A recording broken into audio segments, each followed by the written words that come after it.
5, I-275 south toward Kentucky.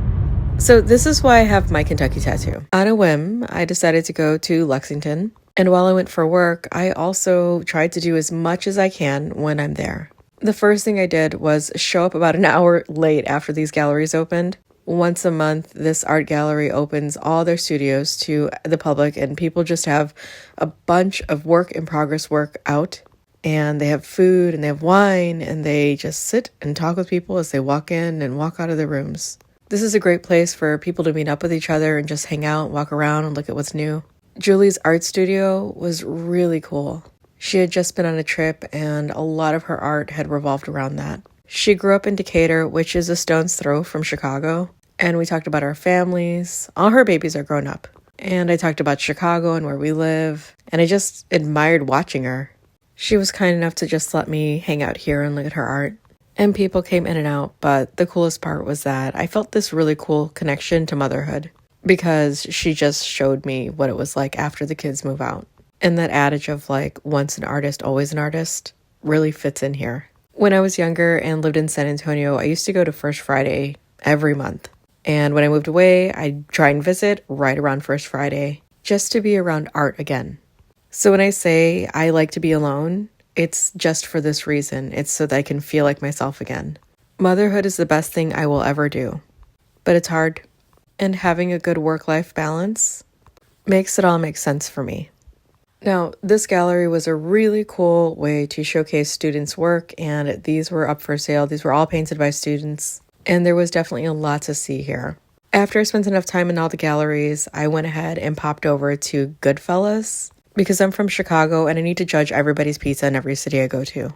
I don't know if I'll ever get out of the United States, but I will tell you that different restaurants in different cities do different things, and I'm here for it. This is me sitting all by my lonesome, and at this point I was starving. I didn't know what to order here, and bread on bread seems like a crime, but it also seems like true love, so that's what I went with. Did you see the breadstick was as tall as a man? It was good. I actually think I like the breadstick way more than I like the pizza, and the reason is because of the sauce. It's just so plain.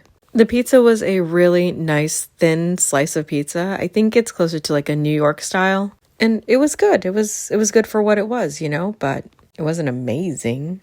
And I was starving, and I can say that even now. It wasn't amazing, and I was starving. But it was good. Now, the real reason why I came to this restaurant is because I really wanted to just go to the place right next door, which is Crank and Boom. My mistake was not coming here first. I should have just had this as my dinner. I was overwhelmed by the menu, and those marshmallows are amazing. But I was super duper full, and you can see how full I was on my face. Now, did I enjoy it? Yes. But honestly, I would have liked to have actually tried way more ice cream than just this one, and I couldn't stomach it. Now, I ended up taking this home with me to the Airbnb, and somebody maybe had a little snacky snack in the middle of the night. Thankfully, I don't care about calories. My next day was my work day. Renee, you are just a content creator. Yes, stop saying just. Being a content creator means that I can do whatever I want at any time if I find something valuable to share with the world. And I really wanted to come here. In the past, I would go through seasons of drinking and not drinking, but I never really drank anything straight until I got into bourbon. And then I learned about the distilleries. And then I found a small one that I wanted to visit. And I reached out to them and I asked them if they would comp my $10 ticket. And they said yes, and that was enough for me to go all the way to Lexington to come and learn about bourbon. Now, this tour is a very small tour. But Jim, who I refer to as Grandpa Jim in my heart, is an excellent tour guide. And since this was my first experience with bourbon and the distilleries, it will forever be the place that I start. Any distilleries I visit after this will always be compared to this. It was small, it was homey. They didn't look at me like I was crazy because I didn't know anything about moonshine or vodka or what a distiller really even was. And the best part was the tasting part. Here you get to try a sample of all of the products they have.